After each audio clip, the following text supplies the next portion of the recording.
افغانستان کے صوبہ پکتیا سے تعلق رکھنے والی سائمہ بی بی ان افغان طالبات میں شامل ہے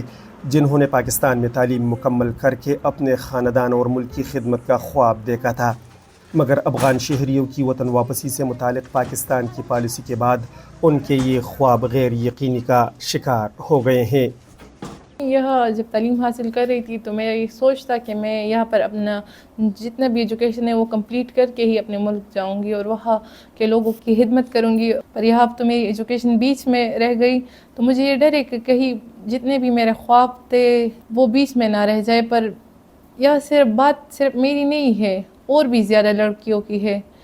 جیسا کہ وہاں بھی بہت زیادہ لڑکیاں ہوگی اور میری بہنیں بھی ہیں، میری کزنز بھی ہے جو یہاں تعلیم حاصل کر رہی تھی اور اب ان کی بھی ایجوکیشن بیچ میں رہ گئی۔ پاکستان گزشتہ 4 دہائیوں سے لاکھوں افغان مہاجرین کی میزبانی کرتا آ رہا ہے۔ حکومت نے اکتوبر 2023 میں غیر قانونی غیر ملکیوں کی وطن واپسی کا منصوبہ شروع کیا، جس کے تحت مرحلہ وار افغان شہریوں کی وطن واپسی کا عمل جاری ہے۔ حکومت کے مطابق یہ اقدام ملکی قوانین، قومی سلامتی اور امیگریشن نظام پر عمل درآمد کے لیے کیا جا رہا ہے۔ حکومتی اعداد و شمار کے مطابق رواں ماہ کی 27 تاریخ کو تورخم بارڈر کے راستے 2483 افغان شہری افغانستان واپس گئے۔ اعداد و شمار کے مطابق ستمبر 2023 سے مارچ 2025 تک کم از کم 4,70,000 افغان مہاجرین اپنے وطن واپس جا چکے ہیں۔ ہم پہلے ہی اپنے وطن واپس جانا چاہتے تھے، لیکن یہاں تعلیم کا نظام بہتر تھا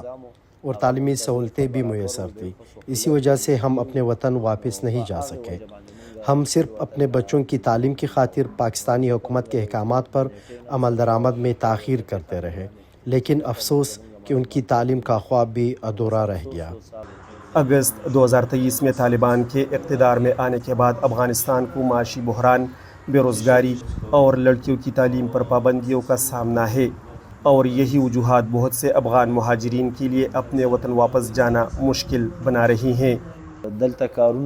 یہاں روزگار کے بہتر مواقع تھے، لوگ کام کر کے اپنے خاندان کا خرچ چلاتے تھے اور باعزت زندگی گزار رہے تھے، لیکن افغانستان میں اس وقت بے روزگاری بہت زیادہ ہے، جو سب جانتے ہیں۔ یہی وجہ ہے کہ بہت سے لوگ واپس نہیں جانا چاہتے۔ میں افغان حکومت سے یہ مطالبہ کرنا چاہتی ہوں کہ آج کل اگر دنیا کو دیکھا جائے تو اس میں فیمیل کا ایجوکیشن بہت زیادہ امپورٹنٹ ہے، تو اس لیے میں ان سے یہ کہنا چاہتی ہوں کہ اگر وہ اپنے ملک کو ترقی میں دیکھنا چاہتے یا ترقی یافتہ ملک میں دیکھنا چاہتے تو اسے اپنی فیمیل ایجوکیشن کو کھولنا چاہیے، جس پر جتنی بھی پابندیاں لگائی ہے اس کو ختم کیا جائے۔ اور پاکستان حکومت سے یہ مطالبہ کرنا چاہتی ہوں کہ یہاں پر جتنے بھی افغان اسٹوڈنٹس ہیں تو ان کو ویزا اور پاسپورٹ میں تھوڑا سا کنسیشن کر لے، تاکہ وہ اپنے جو ڈریمز ہے، اپنے جو خواب ہے وہ مکمل کر سکے اور اپنے ملک کی اور دوسرے بھی انسانوں کی خدمت کر سکے۔ طالبان نے افغانستان میں خواتین کے نجی شعبے میں کام کرنے پر پابندی عائد کر رکھی ہے، جبکہ چھٹی جماعت سے اوپر اسکولوں، جامعات اور طبی تعلیمی اداروں میں بھی لڑکیوں کی تعلیم پر پابندی نافذ ہے۔ طالبان کا کہنا ہے کہ یہ پابندیاں مناسب تعلیمی ماحول اور متعلقہ پالیسی مرتب ہونے تک عائد کی گئی ہیں۔ عبدالرزاق voicepk.net مردان۔ آپ کی خبر، آپ کی آواز voicepk.net